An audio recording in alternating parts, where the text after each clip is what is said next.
Hello, chefs. This is Chef PSA. I'm your host, André Natera. On today's episode, we welcome back Chef Harold Villarosa from Oco in Austin, Texas. We also have Beto Ortiz, founder of Humans of the Kitchen and the 86 Challenge. We talk about something that doesn't get talked about enough: mental health and wellness in the culinary world. Pressure, burnout. This is an important episode. It's been one of the most highly requested, so I think you'll enjoy it. Stay tuned.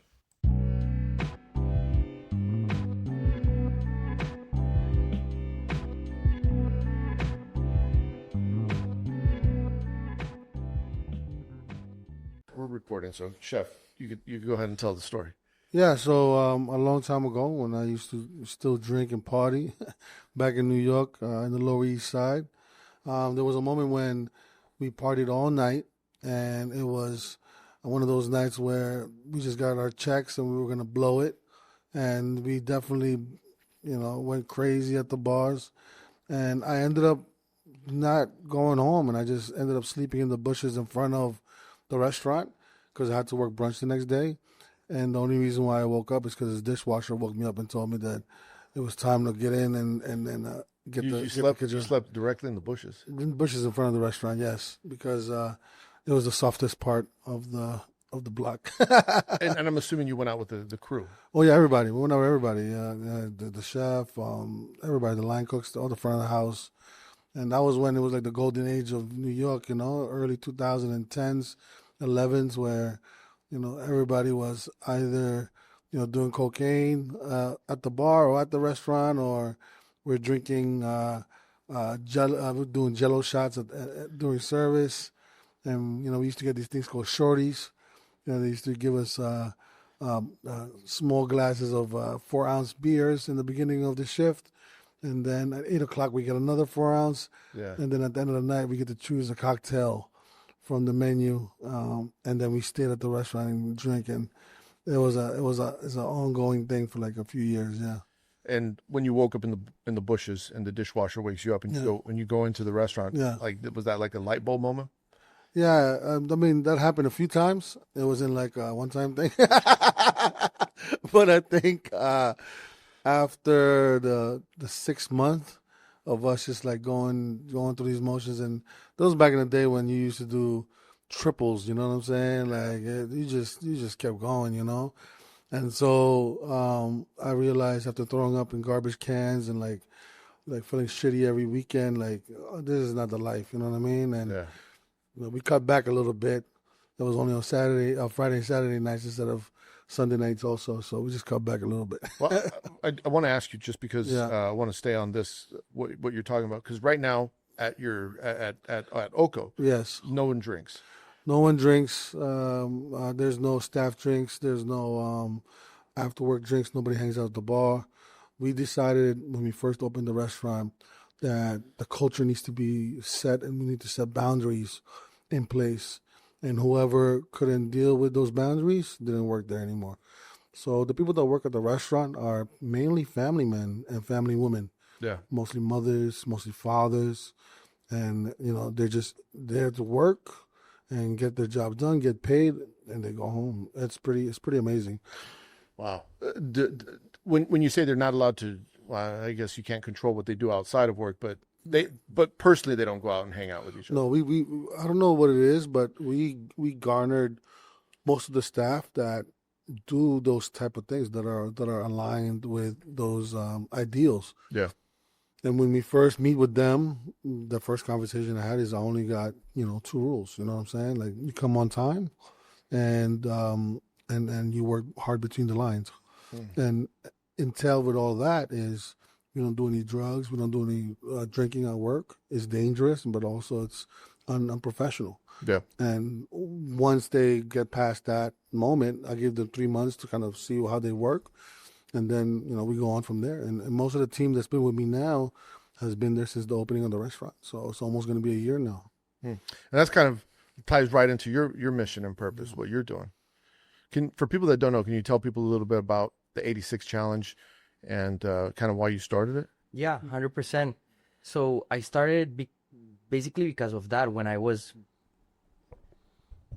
gravitating it to the industry, and I came like 14 years ago from Colombia.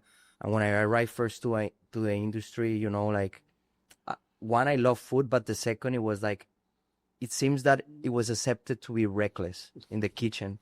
And What do you mean? I was a mess. I had a punk band in Colombia. I drink, I fight. I was like this kid, you know, problematic kid. So when I started frying wings in a sports bar and I saw all the people in the kitchen, I was like, shit, like I kind of fit here, you know. It was your people. It was kind of my people. And also the other thing I love that it didn't happen in Colombia was like, I love the mix of people that was there that happened in the United States. It was like people from all backgrounds, you know, first class, people that had everything in their country and now they started from zero.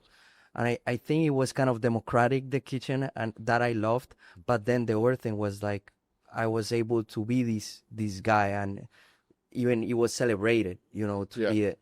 So, you know, it passed some time in the kitchen, 6-7 years. And when Anthony Bourdain died, I was like, shit, you know, like I looked up at him and I was like, I was starting checking who were my, like, the people I looked up and why, like, if there was something that was right or wrong in kind of my behaviors. And but one of the things I decided to do humans was because he shared these stories, these raw stories of the kitchen. So I decided to quit the kitchen and grab my camera. I always love taking photos. So, you know, I started getting the stories of the people of the line, of the dishwashers. The first story was about the dishwashers, was not about the chefs. I felt the chefs already got, you know, their Chefs get their shine. Sometimes chefs get too much shine. Exactly. So I started getting the other side, and after thousands of interviews, what I realized was like there was a common thread. There was always a conversation about mental health. There was always a conversation about overworking, about glorifying all these kind of behaviors. And, you know, when I realized, I was like, I was also part of it. In humans, sometimes I was sharing the dive bar of these, the laughing about how cooks prank hard between each other, and that's acceptable, you know. And, you know, I realized I had to change something myself first, so I can be able to communicate it inside humans, because I already had a lot of people that follow us. So I start changing. I start trying to do dry January. Then I did something 75 hard, but none of them were like, there were rules. They talk about a lot of stuff, but they were not like in kitchen language, you know. And then I read a book that was called Work Clean.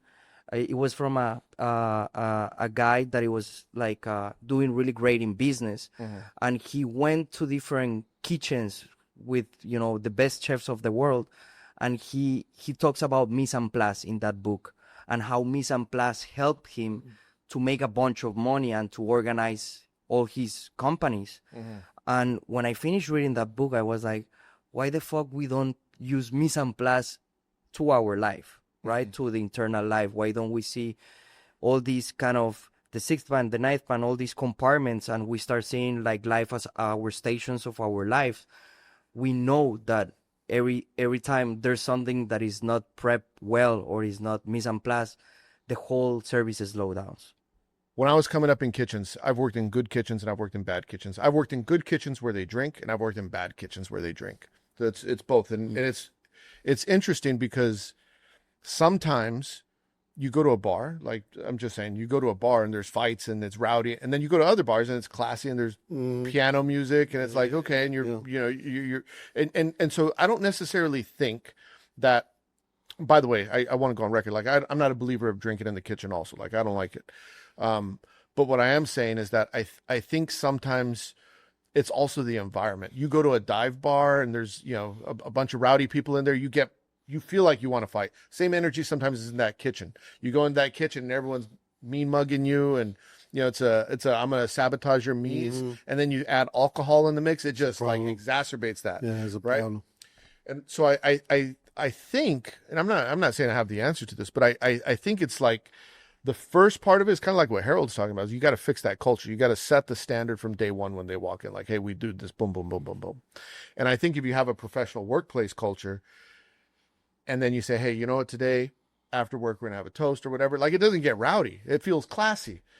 But you have a toxic workplace culture where everyone's sabotaging each other and fighting, and it does breed that sort of environment.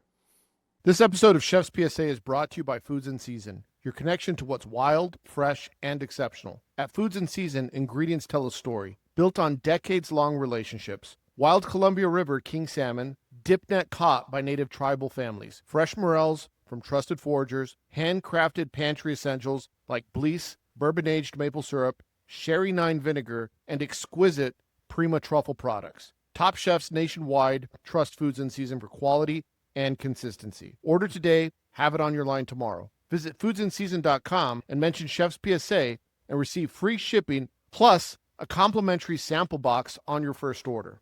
And I think, like when we opened Batard, there was a moment when, I don't know what kind of wine it was. It was some really old wine because the chef was fucking losing his shit. He came in and like, everybody grab a glass. Like, this is probably going to be the last time ever in your life you're ever going to drink something like this, Yeah. I forgot what it was. It's some really old wine. And like, those moments are great, right? When the chef is like celebrating with you. We just got our Michelin that day too. We just got 3 New York Times. Like, it was a moment, you know what I mean? And I think sometimes drinking and drugs, those things come with the pressure of the levels, right? Mm-hmm. And I feel like you said, when it came down to the environment of the restaurant, it dictates what happens in those restaurants, And sometimes it's a good thing to have drinking, because I worked in those environments where it was controlled and it wasn't like overdone, Right. At the end of the night, you get a drink, but nobody stays at the bar. Like, you don't, like as an employee, you don't stay at the bar and get drinks. We'll give you a little something at the end of the night. They buy shift beers for the cooks or something like that. Or like a chef comes in and drops off a 30-pack or a 6-pack, whatever, and the cooks go take it to the park and drink. Like, stuff like that. Like, that's cool. That creates camaraderie. But what we're really talking about is the abuse part. Yes. Yeah. And I think I think you bring up a great point. It's important to make that distinction. There's right. Exactly. There's having a drink, and then there's like, oh, this is a shit show. Yeah, and and the worst part is if you're doing it on a Monday, you know what I mean? Like, I can see it on Friday, Saturday. We going out as a team. We might stay out 2, 3 in the morning. You know what I'm saying? But like, if you're doing it on your Monday and it's like the first day of the week, and then you have to have a conversation with somebody. You know what I'm saying? Like, this is going on enough. And I think the issue, the problem too, I've noticed, like, maybe the last 6 years, there's a lot of chefs dying or taking their lives. Like, all these type of things, like, accumulate to this end product. And when he was talking about Anthony Bourdain, I mean, come on, look at this guy. Like, this is one of our heroes. You know what I'm saying? Especially whoever came up in the 2000s. This was our guy. And like, what takes them to that point? You know what I mean? What takes them to that point where they have to take their life? And it's, sometimes it's emotional imbalance or, all that stuff, but mainly it's drugs, So, that's where I think the 86 challenge comes into place, is where, why don't we take this opportunity as an industry to take a time and breathe? Or like, we've gone through so much in the last 10 years, the motherfucking pandemic, all the chefs dying, and then now we got to deal with this ice shit. Like, there's so much things that we go through every day as operators in restaurant business that we definitely need some type of, cooling moment down. You know what I mean? So for people that don't know, like, can you give like an overview of how does the 86 challenge work? What is it? How do they get involved? Yeah, 100%. So basically, one of the things that just Harold said, like, and I heard when someone commented when we founded the Run Club, we cater to the world, but the world doesn't cater to us. And, like, we have a schedule that is different than everybody. When we have to run errands, everything is closed. But we keep complaining about it, and we don't make it change. We don't do really a collective impact to do it. So the 86 really comes out, is a collective challenge where people can engage 27, 54, or 86 days. And as a team, you can do it through your hospitality team or by yourself.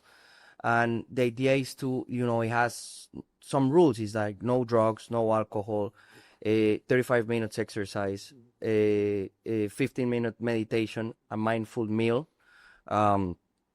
learn something new, and the idea is that you take a progress picture Yeah. of yourself, not even because of how your body's gonna look, but it's like how your face, how everything is gonna look like that. Yeah. One of the things we want is to do it intentionally, because I think camaraderie here is one thing, but being able to really speak with your team about like things that are deep is something, and we've been confusing that and thinking that all the team of the kitchen means that we really count on them, and that's, I think, one of the reasons that Harold says that's why a lot of people we feel that everything was okay, but then they lose their life or something happens. The idea is to go deep. I think the journaling, the meditation thing, like right now in a world where everything is crazy and screens, the most rebel thing we can do is sit down for 15 minutes and do shit, like. So the idea is during those 86 days, we're going to have resources. We're going to have conversations. We're opening a broadcast channel in Instagram. We're going to have a couple of people coming in and having live and talking about the 86, breaking down the rules. And basically, as kind of thing, we're also mapping other organizations that are doing great, like Ben's Friends, that is like a support group for people with substance abuse. Because we know during these 86 days, some people may have problems. Some people may realize they cannot stop drinking. Other people may realize they have other internal issues they haven't been attended. It's not only about the substance abuse. I think it's about the whole 360 wellness of the industry. So that's how we are trying to approach it. So I think it's interesting what you're doing, by the way, and I think it's great, and I think it's needed in the industry. I think, in my opinion, I think one of the best ways that people will get involved and stay involved, so I hope that the cooks and chefs that are listening, it's going to be important for the individual to decide to do it, but I think it's more important for the leaders, the chefs, the restaurateurs to say, we are doing this as a restaurant. Who wants to get involved? Right. Because if everyone's doing it, it's easier to stick to it. Right. But when you're in that environment and no one else on my team is doing it, I'm the only one, and they start saying, look at this fool. He's, you're being weird. You're part of that 86 thing. But when the whole restaurant's doing it, it's like, okay, we could do that. Like maybe our staff meal is going to be a little bit more healthy. So maybe we're going to extend it for 15 minutes for the mindfulness practice together, or, whatever the case may be. Or, hey, you know what, after work, we're going to go to the gym, or before work, before you come in, we're going to. And so when you have more people involved, this can be much easier to stick to, especially for 86 days. I would also give people advice. It's like, 86 days is a long time. You're going to miss something. You're going to forget that workout, or you're going to forget the mindfulness. And then you're going to say, well, I guess I got to quit all of it. It's okay, right? It's okay, 100%. Get back in. And also that's why I put it 27, 54, or 86 days. Yeah. You can start the 27, and maybe you feel, I'm going to push further. I'm going to do the 54, and then you do the 86. Myself, I have done already twice the 86. Yeah. And it really kind of changed my relationship about a lot of things, that how I take it. Definitely, the idea is that restaurants do it. We're trying to do this think it as a dry January, like in a pressure cooker. And do no nut for November too for chefs. I'm not it. No, I'm kidding. So basically, every year, I don't expect this year we completely kill it. We have some restaurants and we had the right people. For me, I'm happy this year if we change some lives. But I know every year is going to grow. And basically, we have a toolkit for the restaurant. For example, we have a calendar that you put in the walk-in cooler and you can mark your 86 days. We have also like a rooster for family meal where we can put, you can put the name of who's going to do it and maybe the country and the dish. So we can also intentionally maybe order food for that dish. Because, I was working in Italian restaurants, eating fucking pasta every day, family meal. Yeah. You get tired, and sometimes bringing other ingredients in. We have a check-in. We're also designing like a tracker that is in Notion that you can check all your days and see how your sleep is going, your drinks. So we have all these things. Next year, we want to have an app. So you're basically building a community. Basically, And I think what's interesting is you're doing it for 86 days, but it's not about the 86 days. It's about making a lifestyle change. Exactly. Right. It's about making it stick Exactly. forever. Right. And I think one of the bad raps that our industry has gotten is like what we were talking about earlier. You drink, you party, it's a stressful environment. Our stressful environment, the kitchen, the tickets, the customers that are complaining, the cooks that are calling off, the dishwasher that broke down, the person that didn't show up, the truck that broke down and didn't deliver your meat. You have all of that. And what do we do to decompress? We add more stress, right? Like we do things that are not good for us to decompress. We get the junk food, we get the alcohol, we turn to drugs, whatever, right? We turn to the vices because it's the pressure release valve. And what you're doing, which I think is incredible, you're teaching people is really what you're doing. The thing that's incredible. You're teaching people that, hey, there's another way to release the stress.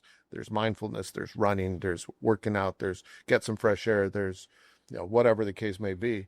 And I think what you're doing, it's an important step because when I'll share this with people, I meditate every day and I haven't missed a day of meditation since like 2005. Wow. That's almost 20 years of meditation that I've been doing every day. That's 20 years of meditation that I haven't missed. But I'm happy-go-lucky, but I'm kind of an asshole, especially when I was a chef. And I would say it took me time, but gradually I turned into this person that could handle there's a lot of bullshit that comes your way every single day. And now it's like, you know what? It's not that meditation takes you to to Mars, but it teaches you to, like, you know what? You'll get through this. This is okay. It's not the end of the world. Calm down. And I think just if people learn some of the basics, or whether that's working out, because maybe not all of it's for everybody, but learn that pressure release, that's going to be the right thing for you. And hopefully all of them stick, but it's okay if just one of them stick after 86, right? What I try to do is I try to get foot massages, man. It's a thing for me. On my days off, it's a great endorphin release.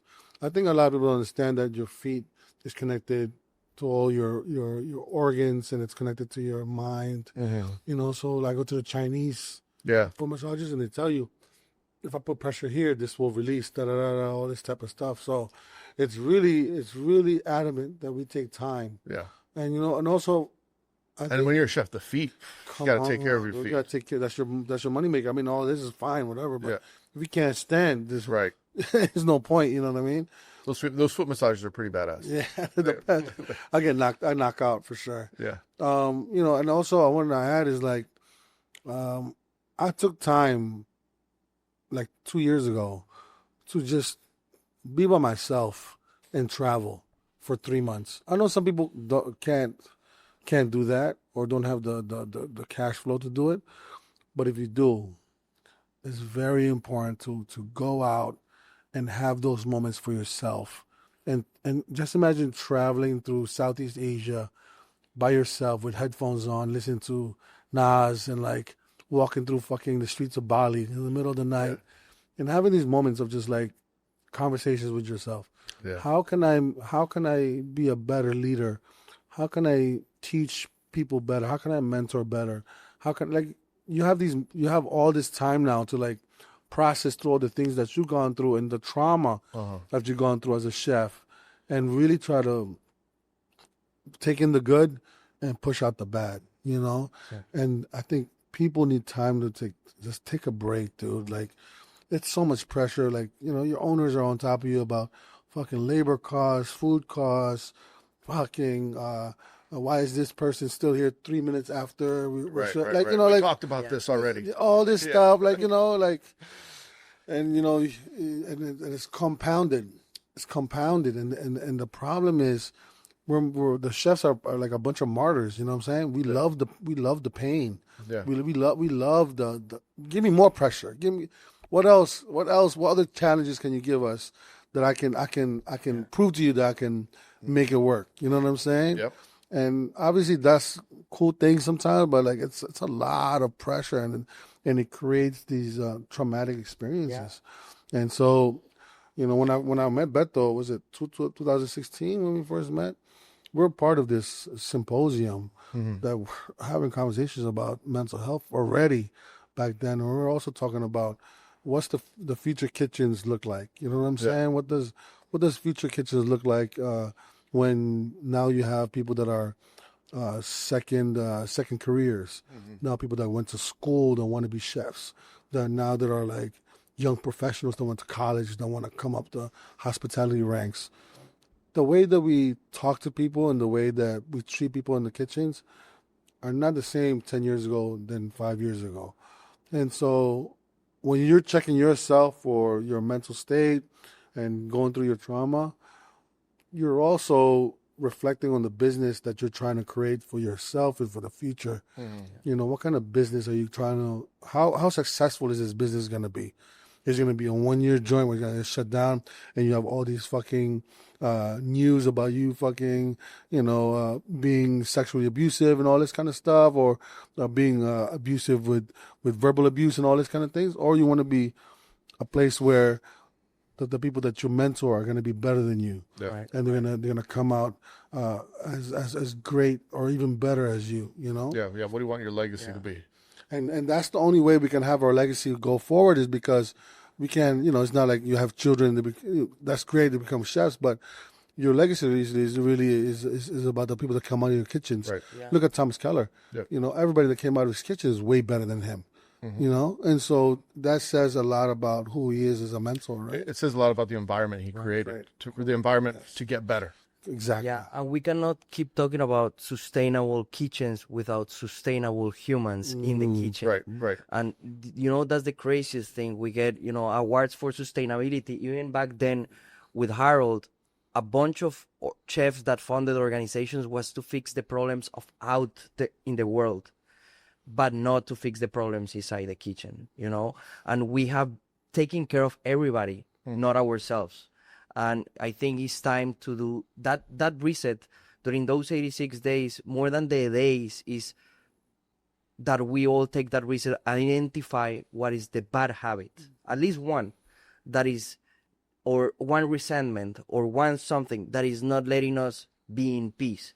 Because we are in the people pleasing business or the serving business, but we forget that doesn't have to be a lifestyle. We don't have to keep outside of the kitchen. We have to serve ourselves. But I often was cooking in a grill, in a barbecue with my friends already outside of the kitchen. I was serving everybody the best piece of steak, and I was serving the shitty piece of steak to myself. And that's how I kept doing it, serving others, saying yes to a lot of things I didn't want it. And, that marked me, that sense of urgency, that pleasing people. We have to learn how to turn it off when we close the lights of the kitchen. And this is, is a way to do it. What can we realize is not letting us live in peace? And that's what we're bringing it on. Everybody gonna come to Austin, man. It's an easier lift. You know what I mean? So I want to ask you, because I know recently, I don't want to say recently, so maybe you could explain, but you're Muslim now, so you don't drink. Correct. Yes. And how has that? How does the faith and the not drinking intersect with kitchen work? Well, the craziest part is the religion part has always been the last thing in my mind in regards to how I carry myself in my life. It's always been work and my mental state. I just kept at that. When I moved to Austin from New York, there was a time where now I can have this moment where I can think and start thinking about what makes the person stand on his own too, or her own too. And I realized religion was part of it also, right? Yeah. You have to have some kind of faith to keep moving forward, right? And so when I chose Islam, the best part about, I think, the religion of Islam is the kind of rigidness of it, is because it feels like it's the same thing as like a kitchen, Yeah. You have to have Structure. It's a structure, yeah. Yeah. There's the five prayers. These are the reasons why you do it. And then we have Ramadan, which is the time where it's not about the fasting part. It's really about your willpower and also your connection to God and how close you can get through fasting, right? And so I really love that notion of it. So when I took my Shahada 2023, so it's about to be 2 years now.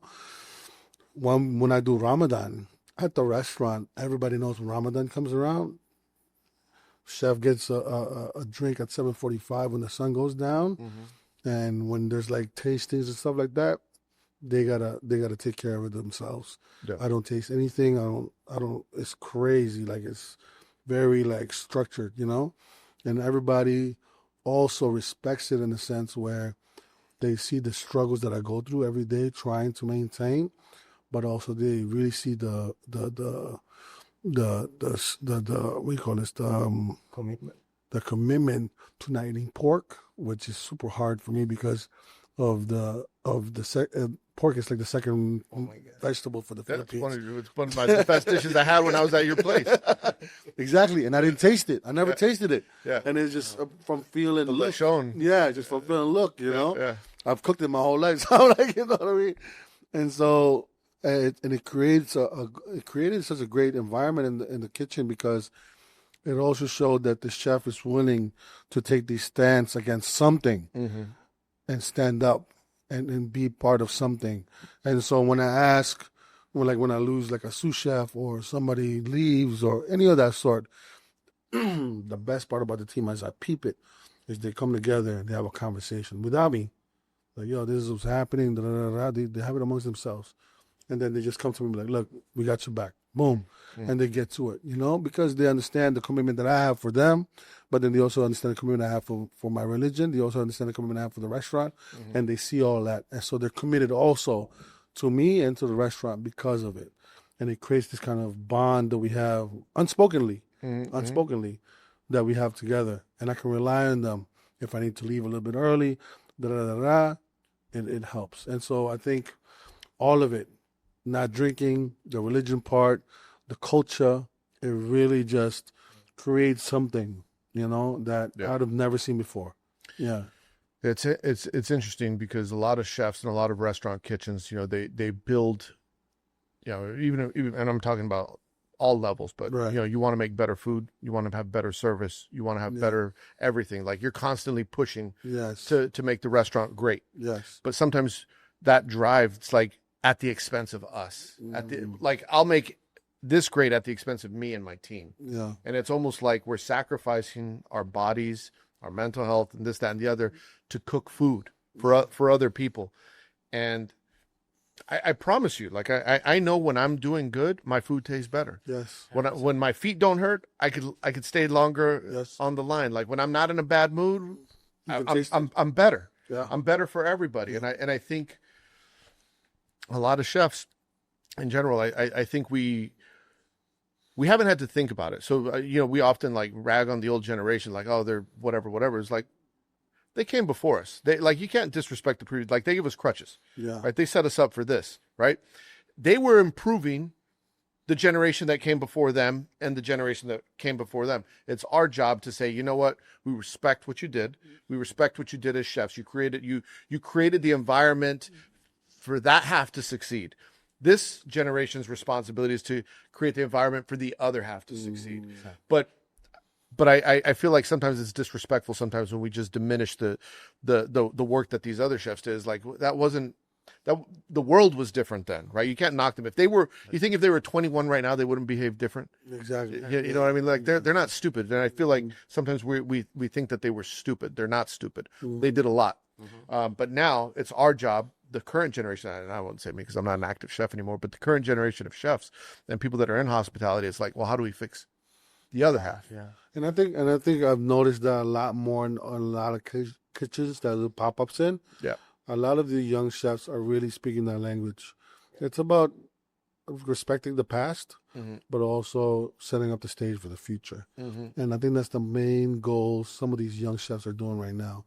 There's some kitchens that I went into that really had a culture of this camaraderie, this like everything that checks off the list, mom, and it showcases it through the leader itself. And I think once a leader, he or she, takes it upon himself to really take on the challenge of showing what it really looks like on the other side. And then if everybody does that all over the industry, I think now we're talking about an industry that's moving towards the future and really having these meaningful conversations. And like, I think of going to symposiums and like meeting other chefs and like having these like the Mad Symposium and all that kind of stuff. Those are great to have these kind of like touches and stuff like that. Yeah. 100%. We talk about kitchen turnover, and we know that running a restaurant is really difficult. We make numbers and then they don't make sense. We cannot have everybody on an insurance or have like the HR team sometimes don't even understand us. They haven't been on the line or been on service or been our tender. So, having these kind of internal kind of things like the 86 or the other organizations coming in that they're offering these services is something that basically, restaurants can rely on and have this as a collective. Because I know sometimes without the drinking, everybody says like, oh, so there's no camaraderie in this restaurant. But we can build that. Yes, but there's other ways. We see it Philip Spears in Comedor, like with his Rum Club. And we're actually in the 86 challenge, we have his journal because he created a journal for chefs. The Mies Journal. The Mies Journal. Yeah. And we're including it as part of the toolkit. But I seen chefs like Harold and Philip that are, even that they're not the new generation, they're trying to do it differently for the upcoming one. And I think those are the examples that we are trying to, keep sharing those organizations, those chefs that are doing it differently. So I'm not sure how to articulate this well. It's a thought that I have, but I hope I could do it justice with explaining what I mean. Because sometimes I feel like with a lot of things that you're talking about, a lot of things that we've done in the industry, I feel like we're putting Band-Aids on the symptoms, but we're not addressing the sport. So if I was to use a sports analogy, it's like we're going into the boxing ring and we're better at taking out the swelling and we're better at taking all this, but we're still playing the same sport. Right. And the sport that we're playing is restaurants. And restaurants is like it's the, I hate to say, the environment of the restaurant. And you could say whatever it is, but it's the margins. It's, really that's what it is. It's the margins. The margins create the pressure cooker. Yes. Because the margins say we got to have food cost at this, labor cost at this, and rent is this, and you have all these expenses, and we put $1 million into the building, and we got to make that money back. Okay, now figure it out without being stressed. And I think that's like, okay, well, how do we fix it? Because that's the third part to this. It's like we fix the service and the food. Now we're fixing the health of the people that are doing it, but we're still not addressing the business, because the business, I feel, is creating the problems and everything else. Well, now we're talking about a bigger issue now, where we're talking about the state laws and federal laws, and then we're talking about gentrification. We're talking about social economics. Like now we're talking about issues that's been plaguing this country for a long time, and that's also created a lot of the problems that we have in our country now. And I think people don't understand that restaurants create the neighborhoods. Right. Restaurants create the hottest new area or whatever the fuck, right? The restaurants do it, One story, Union Square used to be the most ghettoest fucking place in New York in the early 90s. One guy, Danny Meyer, opened Union Square Cafe and then turned the whole neighborhood into a multi-million-dollar building, real estate, right? Yeah. But I think the main thing that we need to have a conversation is, you're right. It's all about how can we correct the margins on the back end, right? Because if the owners are getting 3 to 5% kickback on a $2 million investment, we're talking about they're really getting zero, like nothing, really. It's nothing. It's pennies. It doesn't pay their bills. I'll tell you. It doesn't pay their bills, and they need to return in the first 3 years. You know what I'm saying? And so how can we fix that? And I think the only way we can fix that is if some of these properties, have some kind of leniency or some type of a ramp up for any new restaurant. One deal that I had in San Francisco before it kind of went down because it was too good to be true. I had to tell you the truth. Yeah, we had an 18-month ramp up to open a restaurant, and that's no rent, no nothing. TI money was like $1.25 million. Like, it was nice. You know what I mean? And that would have been a great thing to have the moment for the restaurants to kind of get into a rhythm, make the money, and then start paying a percentage rent on that space. You know what I mean? And I think some landlords are great at that, but then some landlords are assholes. Even though you're doing construction, you're paying rent anyways. You know what I mean? So there's got to be a balance in all of that. And you're right. That's where the real stress really comes Yeah, 'cause at. that's like the punch in the face that's causing the black eye. That's right. That makes you have to put ice. That's right. That's right. That's right. But you know what I think is everything comes with clarity and unity. I think that how you have come to this realization is meditating and staying healthy yourself and seeing the things from the other perspective. But I think that we're missing as chefs, as restaurants, is the unity. Because I think if we speak all together one time to get together and send a message to the government, send a message to the landlord, send a message even to the people that come and eat to our restaurants, we will be listened. Because a lot of people depend on us. You know, a lot of deals are closed on a table of a restaurant. A lot of things are celebrated. But I think this is a step forward for us being a little bit more clear of what is the situation, where we stand at, and how we can come together to address further these kind of things. You know, right now, the organizations that we're listing in the 86, there is always OSM benefits. I forgot the name, but it's finally someone got together and got the best prices for insurance for the people of the restaurant. Yeah, that's important. That was something that was really missing.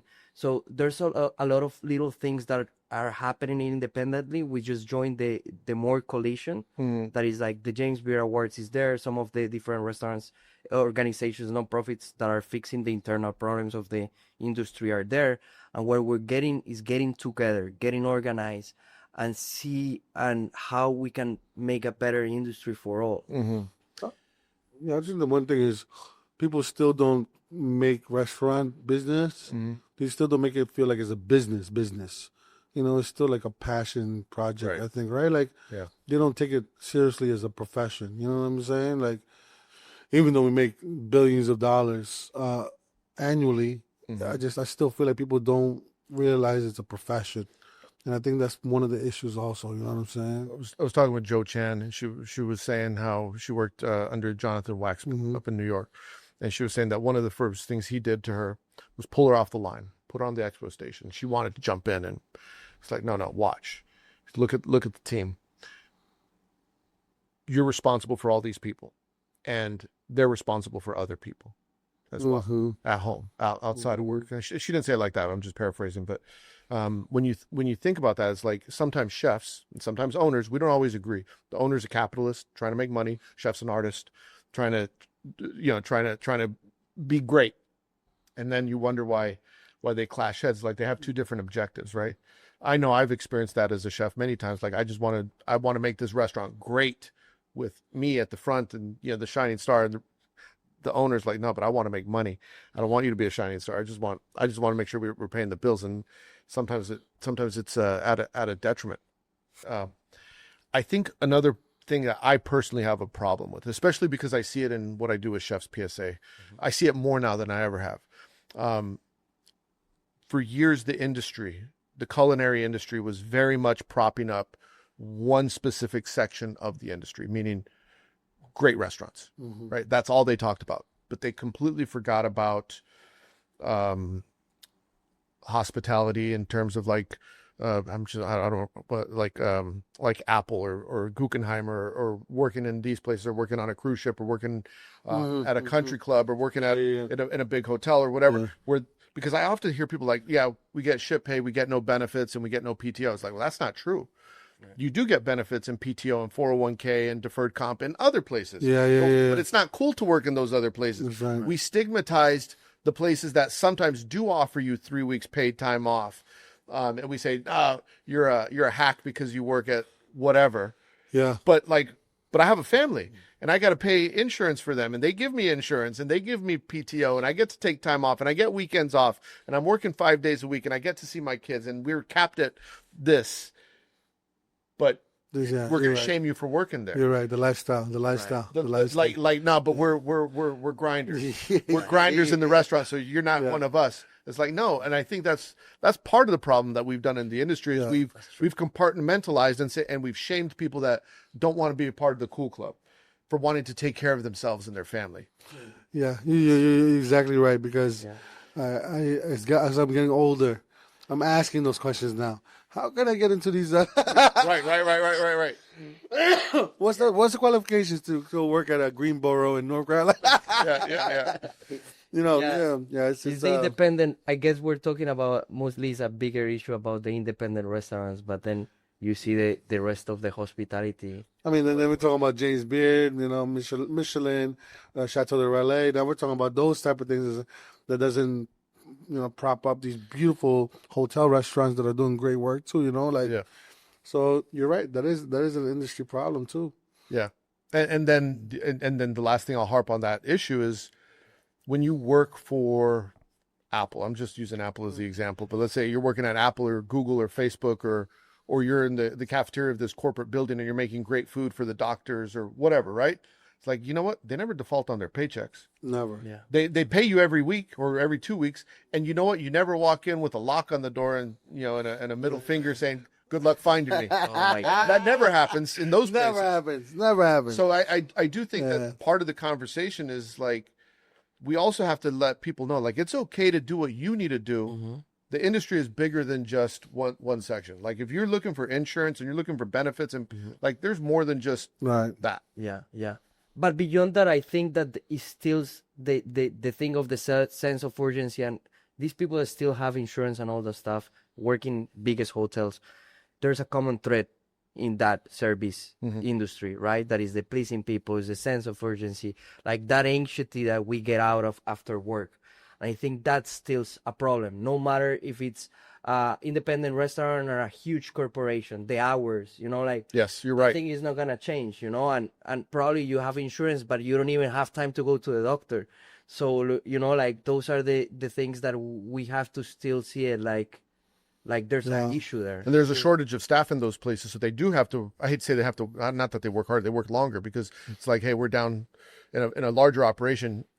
You might be down 15 bodies. Yeah. We're in a restaurant, you're just down one. Yeah. Right. So it's stuff to think about. It's a complex issue. And I don't know if we're going to solve it in one podcast, but I think what you're doing is incredible. And I think it's the first step, and conversations like this are they're going to inspire others to get involved, and they're going to inspire people to start thinking about health and wellness as a part of it. And you mentioned Steve and Ben's friends; they're also a big part in the mental health aspect. So, I've often stayed away personally from the conversation because I don't have the answers. And I got to tell you, I'm very happy that you're here because you're providing a lot of solutions for a lot of people that need it. So I want to make sure that I say that on here. Is like what you guys are doing is incredible. Thank you, Andre. Thank you so much, and giving us this space to be able to share this. I hopefully every year this gets bigger and we can make an impact in more lives. So, kind of as we're closing up the show, like how can people get involved? How can people learn more? How can they jump in? Tell us everything that we need to know. Tell us the big sales pitch. So the first thing is going to our website. It's called the 86 Challenge, like not with the number, but as a letter, 86challenge.com. Over there, they can register. The challenge starts in August 6. So, like the idea is to start everybody together in August 6, but you can register for the 27, 54, or 86 days. So even if you register later, you can do the 27 or 54 days. But over there in the website, we have all the resources, the toolkit. Restaurants can download the toolkit or even write us through the 86 Challenge or Humans of the Kitchen. I can jump in a call with them and explain them how we can get on board the restaurant, because we have all these toolkits that they can print and we can walk them through it. And share all the resources. That's how basically we're doing it. And we're gonna have a broadcast channel where everybody can be together. Right now we have more than 1,000 cooks and chefs registered. Wow. Yeah, and it's people from everywhere. Like there's people from Canada, there's people from Australia. There's some guys from a restaurant from Bangkok. There's like people from 1,000 a ton. Yeah. To get 1,000 people to sign up, that's incredible. I mean, I don't know how many are actually of them. Oh, that's okay. Gonna do it because they might be having people on their team that are doing it that didn't register. Exactly. So that's huge. Yeah. So hopefully, like we make an impact. And again, I want to keep this. It's a year reset. Every August 6th, every 8th of the 6th, we do it together and. That's it. And how can we help? Like for people that like maybe aren't going to sign up for the 86 challenge but want to support the 86 challenge, what can we do as individuals to support you? Beyond that is helping us like map these chefs like you, like Harold, that have a voice in the industry, because without them, like those leaders, we cannot do it. So one thing, we have an option of being more like an industry partner and help us, embed it in your Instagram and your social media, but also in your restaurant. And the other thing we're trying to implement with some of the restaurants, see how it works this year, is that we're going to create an item that is called the 86 item, and it can be a cocktail or a food. And people can order it, and 87 cents or 8.6% goes towards the idea of the challenge. But I'm thinking that 50% goes to us, and the other 50% goes to the restaurant, so they can do like an actual get together, Right. So let's go for an ice cream. Let's go to the park and do a picnic, right?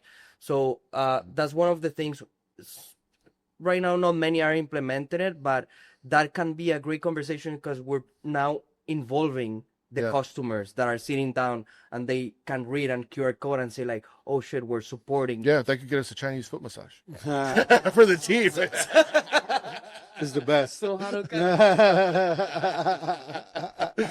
exactly that's it. However you call wellness, you can get that a little percentage. Yeah, man. So also something else I do want to talk about, and I know we're wrapping up, but Humans in the Kitchen is also incredible work that you're doing, sharing those stories of all the different people that are not necessarily just the chefs, but the people that are washing the dishes and cooking the food. How can we support that? Because I think what you're doing is a beautiful thing. Yeah, well, Humans, right now, the best way to support it is, helping us follow the stories, they help us share the message. We're also looking for any person that has a great cook in their team, dishwasher, whatever, even a chef has a inspiring story. They can reach out to us. We have a form in our website. There's like a online interview that says share your story in humansofthekitchen.org. So you can go there and, share your story with us. And, it will take a little bit to share, because sometimes it depends of the information you gave us, the pictures and all that stuff. But we will eventually reach out and share the story. But that's how maybe you can support it. Basically. Here's a little tip for chefs that are listening.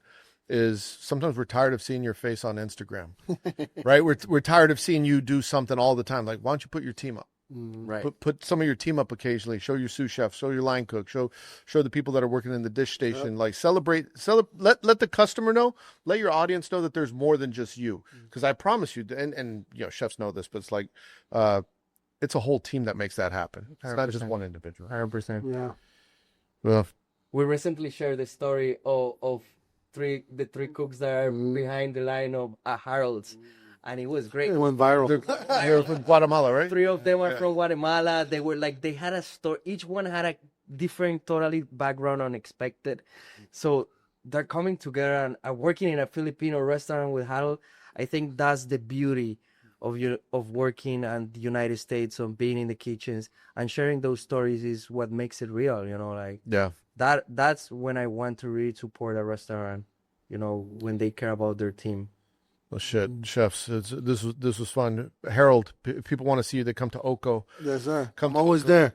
Tell them what you got going on. Yeah, Oko, we're about to hit our year mark. The next movement for us really is to tell the story of the Philippines. We want to start peeling the onion of what created the Philippines.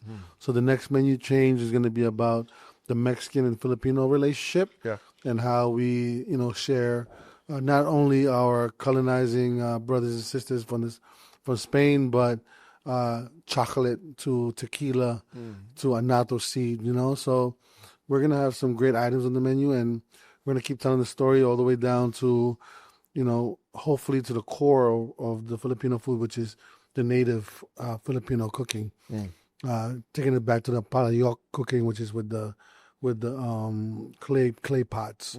And so we're excited to, really dive in and share the history of the Philippines with our guests. And, people have been, we're doing brunch now too, so people have been really super excited at the restaurant. We've had a lot of repeats coming in, and we're just super excited to, to be part of the community here on the east side of Austin, on 6th Street, which is such a great street to be on. And so, 1100 East 6th Street, Oko Restaurant. We're open Wednesday through Sunday, brunch on the weekends. And if you want to follow you on Instagram? Chef Harold Villarosa on Instagram. And then for you, HOTK? Humans of the Kitchen. Yeah. HOTK. HOTK on Instagram, and then your website, Humans of the Kitchen, and then 86 spelled out. 86 spelled out, yeah. Well, gentlemen, thank you for both for being here. Thank you for what you're doing. I think it's incredible work, I'll tell you again. And I hope that this inspires the community to get involved and get better. Thank you, André. Yeah, I hope sure. to see you running the 86 with us. Yeah, my knees.